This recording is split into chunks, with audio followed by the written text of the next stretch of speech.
देश के सफल और यशस्वी मुख्यमंत्री श्रीमान योगी आदित्यनाथ जी, उत्तर प्रदेश शासन के उप मुख्यमंत्री श्रीमान ब्रिजेश पाठक जी, श्री राकेश सजान जी, श्री जेपीएस राठौड़ जी, मुख्य सचिव उत्तर प्रदेश शासन श्री दुर्गा शंकर जी, फिक्की के श्री सुब्रकांत पांडा जी,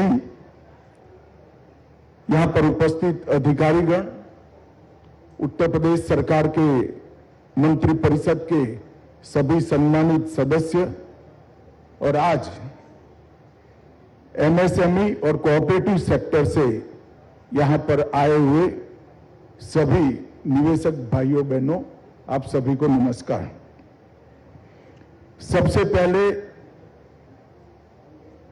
मैं योगी आदित्यनाथ जी के नेतृत्व में उत्तर प्रदेश सरकार को बहुत बहुत अभिनंदन और साधुवाद देना चाहता हूं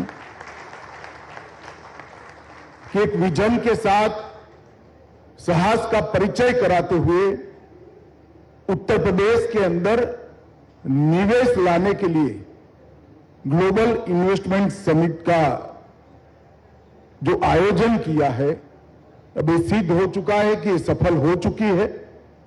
आज सुबह प्रधानमंत्री जी ने इसका शुभारंभ किया है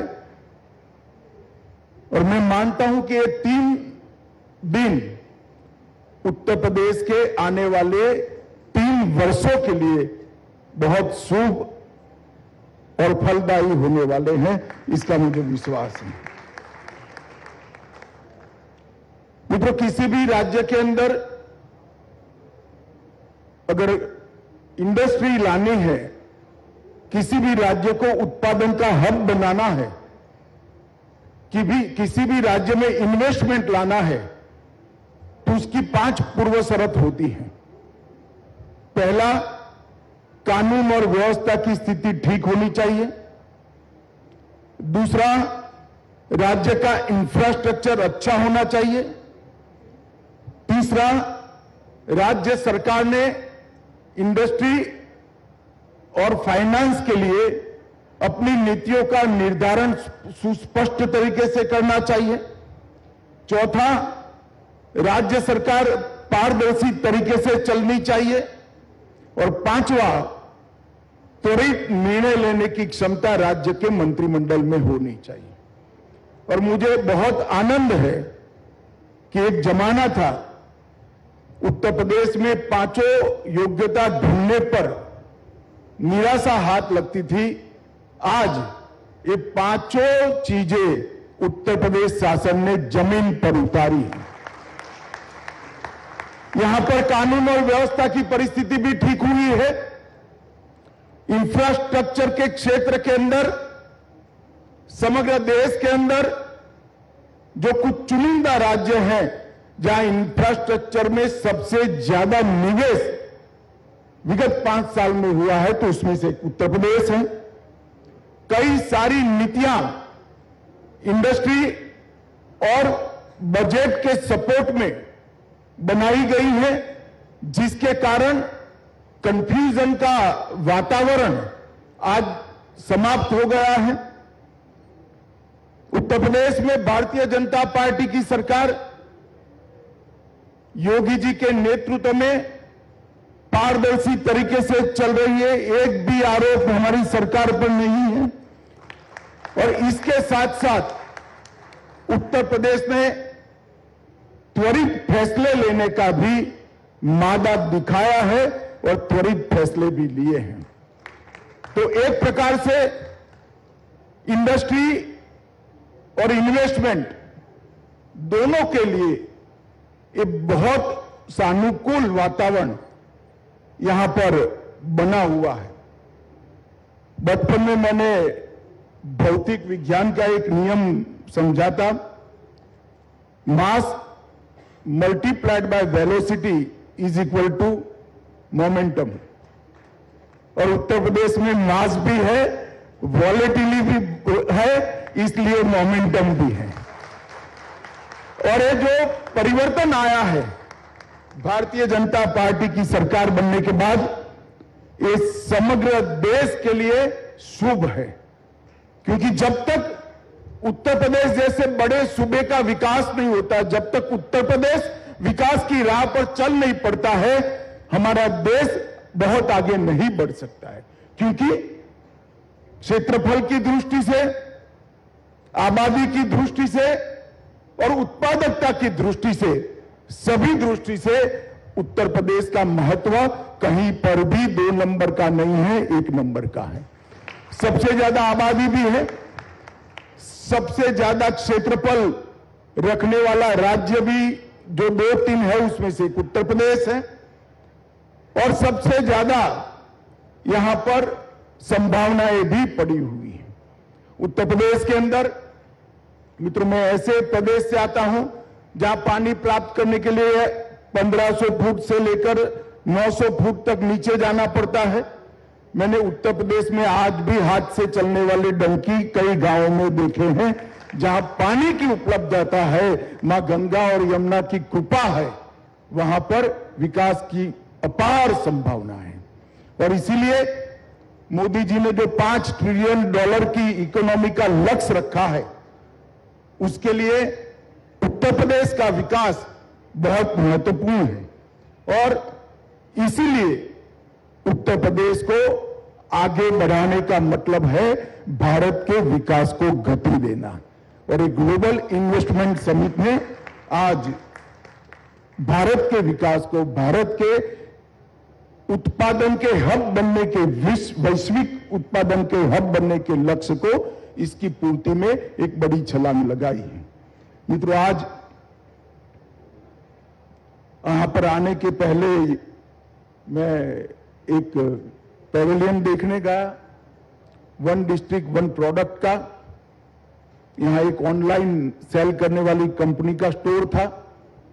मैंने कहा, भाई इतना बड़ा स्टोर आपने लगा दिया है, मगर कितना टर्नओवर है 1 डिस्ट्रिक्ट 1 प्रोडक्ट की उत्पाद का आपकी ऑनलाइन कंपनी पर?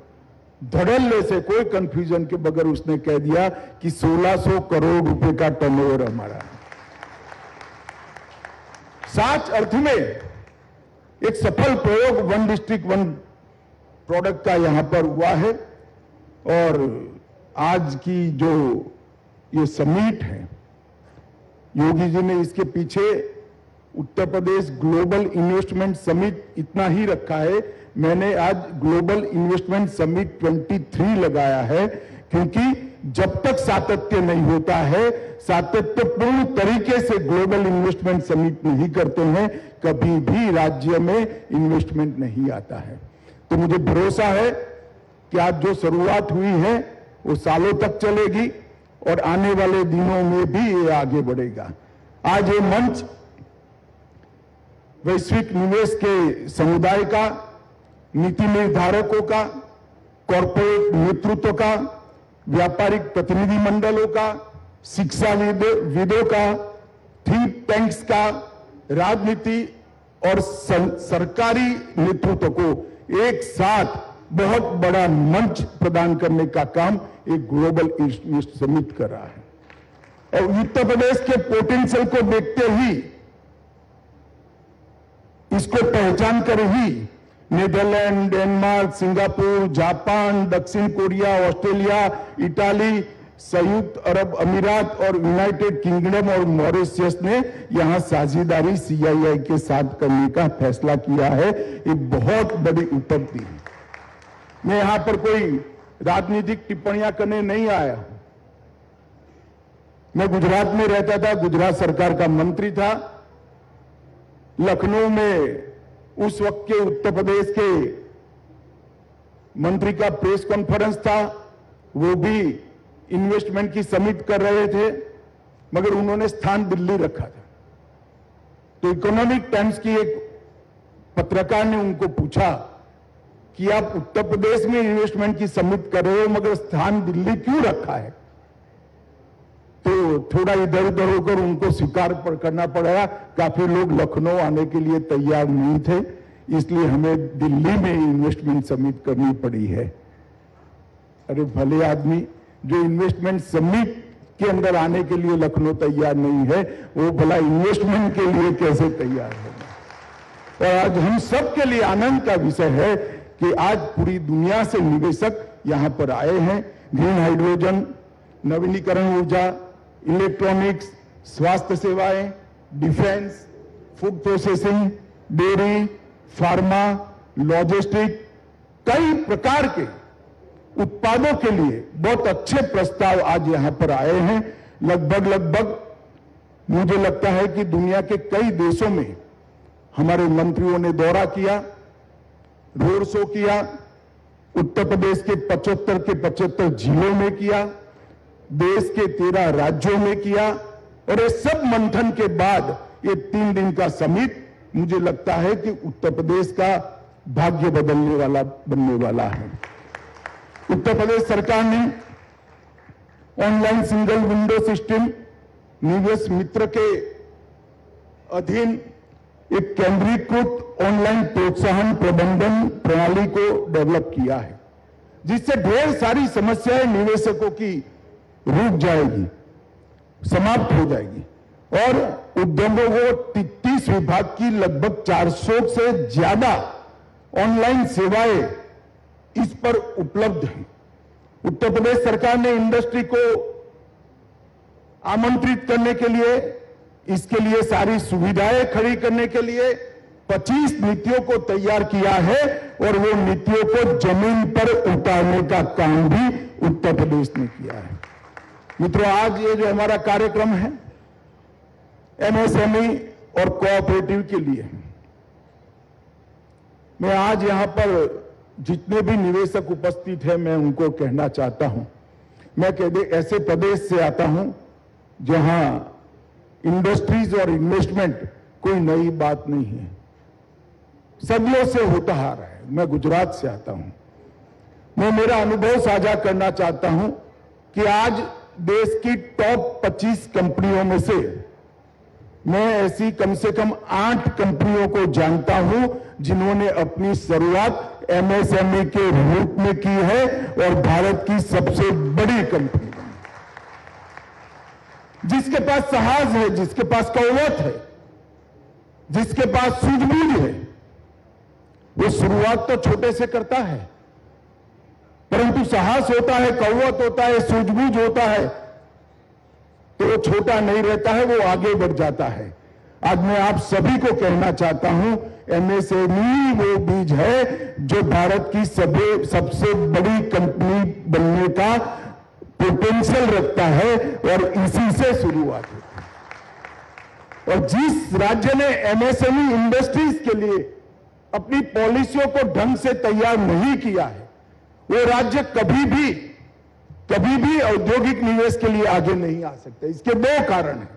एक तो बड़े से बड़ी इंडस्ट्री आएगी, उसको कई सारी एंसिलरीज इंडस्ट्रीज चाहिए।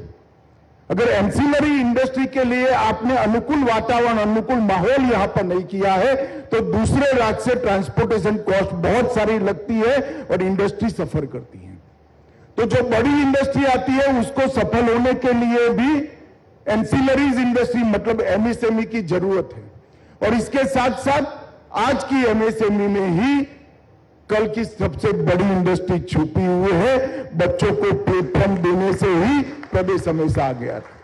ये 2 कारण से किसी भी राज्य को इंडस्ट्रियल इन्वेस्टमेंट के लिए अगर आगे बढ़ना है तो इसकी पूर्व शर्त है कि एमएसएमई के लिए अपनी नीतियों को वो सुस्पष्ट कर दे।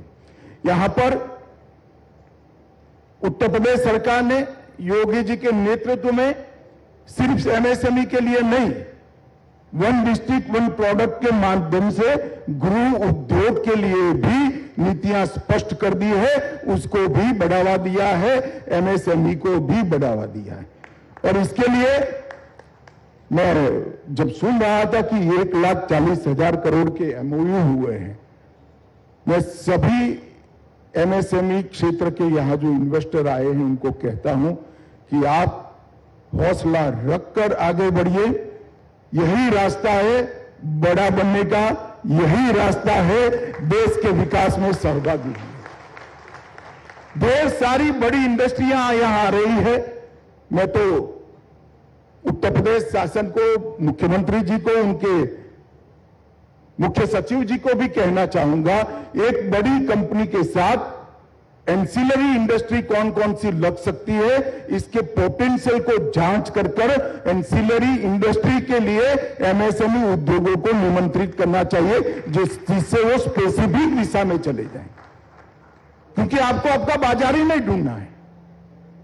अगर बहुत बड़ी ऑटोमोबाइल की कंपनी आई है, डिफेंस की कंपनी आई है, तो उसके कलपुर्जे बनाने की आप एमएसएमई इंडस्ट्री डाल दोगे तो आपको मार्केट नहीं ढूंढना है। इसके बाद में जमीन दे दो, जीरो ट्रांसपोर्टेशन से आपका उत्पाद वहां पहुंच जाएगा। गुजरात, महाराष्ट्र, कर्नाटक से आने वाला ट्रांसपोर्टेशन के कारण इसको कॉम्पीट ही नहीं कर पाएगा। तो एमएसएमई इंडस्ट्री के लिए जो पहल उत्तर प्रदेश सरकार ने की है वो प्रशंसनीय है। और मित्रों, जब तक किसी भी राज्य में total ecosystem investment friendly नहीं होता है, तब तक इंडस्ट्री नहीं बढ़ती। कितना भी बड़ा इंडस्ट्री लेकर आइए, देश में बंद पड़े हुए कारखानों की बहुत बड़ी सूची है। क्यों? क्योंकि इकोसिस्टम ठीक नहीं था। अगर उत्तर प्रदेश जैसे बड़े राज्य में रोजगारी को आपने एड्रेस नहीं किया, रोजगारी का विकल्प नहीं ढूंढा, तो इकोसिस्टम कभी अच्छा नहीं हो सकता है। और रोजगारी देने का मादा अगर सबसे ज्यादा किसी में है तो कोऑपरेटिव और एमएसएमई में है। ये दो ही रोजगारी दे सकते हैं। 22 करोड़ का राज्य अगर रोजगारी के लिए चिंता करे बगैर अपनी इंडस्ट्रियल पॉलिसी को बनाता है, कभी सफलता नहीं मिल सकती। मैं इसीलिए कहता हूं कि एमएसएमई के लिए जो पॉलिसीज बनाई है और एमएसएमई के ऊपर जो योगी सरकार ने थ्रस्ट दिया है, वो आने वाले दिनों में रोजगारी का निर्माण करेगा। और रोजगारी के निर्माण से कुल मिलाकर पूरा इकोसिस्टम रिपेयर होगा, अच्छा होगा, खुशनुमा होगा और इससे बड़ी इंडस्ट्रीज को भी फायदा होगा। मित्रों, एमएसएमई इंडस्ट्री के लिए ढेर सारे राज्यों ने बहुत अच्छा किया है। मेरा मुख्य सचिव जी से निवेदन है कि बड़ी इंडस्ट्री और एमएसएमई इंडस्ट्री, एंसिलरीज इंडस्ट्री के इकोसिस्टम को स्ट्रेंथन करने के लिए अभी भी कुछ ज्यादा करने की जरूरत है। मैंने आपका पॉलिसी पढ़ा है, इसको और स्ट्रेंथन कर, बहुत अच्छा किया है, मगर और स्ट्रेंथन हो सकता है और मजबूत और पुख्ता हो सकता है, उसको करना चाहिए। क्योंकि बड़ी इंडस्ट्री की सफलता के लिए भी अच्छा एमएसएमई इंडस्ट्री की बहुत जरूरी है। कोऑपरेटिव के क्षेत्र में भी उत्तर प्रदेश के पास ढेर सारी संभावना पड़ी। खाद्यान्न का सबसे बड़ा उत्पादक आज अगर कोई है तो उत्तर प्रदेश है। एग्रीकल्चर के लिए सबसे ज्यादा भूमि किसी एक राज्य के पास है तो उत्तर प्रदेश है। और सबसे मेहनतकश इंसान अगर कहीं पर, किसान कहीं पर है तो उत्तर प्रदेश में। और सबसे विपुल मात्रा में पानी अगर किसी एक राज्य के पास है तो उत्तर प्रदेश के पास है। ये सभी चीजों से एग्रो बेस्ड इंडस्ट्री, कोऑपरेटिव और डेयरी, पर्टिकुलरली कोऑपरेटिव डेयरीज, इसकी अपार संभावना उत्तर प्रदेश के अंदर पड़ी है। मोदी जी ने अभी अभी सहकारिता मंत्रालय बनाया। आजादी के 75 साल के बाद पहली बार सहकारिता मंत्रालय का गठन करने का काम किसी प्रधानमंत्री जी ने किया और मुझे भी पहला सहकार मंत्री बनने का सौभाग्य मोदी जी ने दिया है। मैं बहुत समय से लगभग 32-33 साल से सहकारिता के साथ जुड़ा हुआ हूं। मित्रों, हमने पैक्स का कंप्यूटराइजेशन का फैसला किया, मल्टीपर्पज पैक्स बनाने के लिए इसके मॉडल बायलॉज बना दिए। अब कॉमन सर्विस सेंटर सीएससी को पैक्स के लिए परमिट कर दिया। गैप ढूंढने के लिए नेशनल कोऑपरेटिव डेटाबेस बनाया। राष्ट्रीय सहकार नीति बन रही है। इसके साथ साथ क्रेडिट गारंटी फंड ट्रस्ट में सदस्यता ऋणदाता संस्थान भी बना दिया। जैम पोर्टल पर खरीदी की कोऑपरेटिव्स को छूट दे दी। नेट के अंदर 18% से घटाकर 15% किया। आयकर अधिनियम में भी ढेर सारी राहतें दी। कोऑपरेटिव चीनी मिल को इनकम टैक्स के अंदर रियायतें दी और 3 नई मल्टी स्टेट कोऑपरेटिव्स बनाई हैं। एक छोटे किसान को बीज के उत्पादन में जोड़ेगी, दूसरा ऑर्गेनिक प्रोडक्ट का मार्केटिंग और ऑर्गेनिक प्रोडक्ट बनाने वाले किसान को अपने खेत में मार्केट करने के लिए कुछ नहीं करना पड़े, इस प्रकार की पूरी व्यवस्था बनाएगी। और तीसरा एग्रीकल्चर प्रोडक्ट के निर्यात के लिए भी काम करेंगे। ढेर सारे चीजें हमने इसके साथ जोड़ी है। इसमें भी विपुल संभावना है। आने वाले 2 महीने के अंदर ही मेरा सिर्फ कोऑपरेटिव के एक्सटेंशन का देश भर का दौरा है।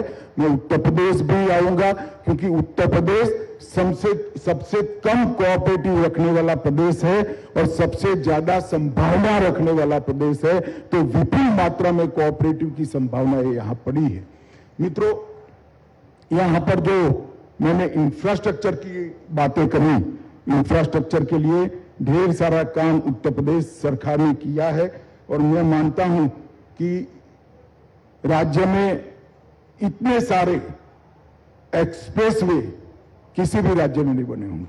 पूर्वांचल एक्सप्रेसवे हो, बुंदेलखंड एक्सप्रेसवे हो, Ballia expressway, Gorakhpur link expressway, आगामी गंगा एक्सप्रेसवे, ढेर सारे एक्सप्रेसवे बनाकर उत्तर प्रदेश के हर क्षेत्र को, इतने बड़े राज्यों को एक दूसरे के साथ जोड़ने का काम किया है।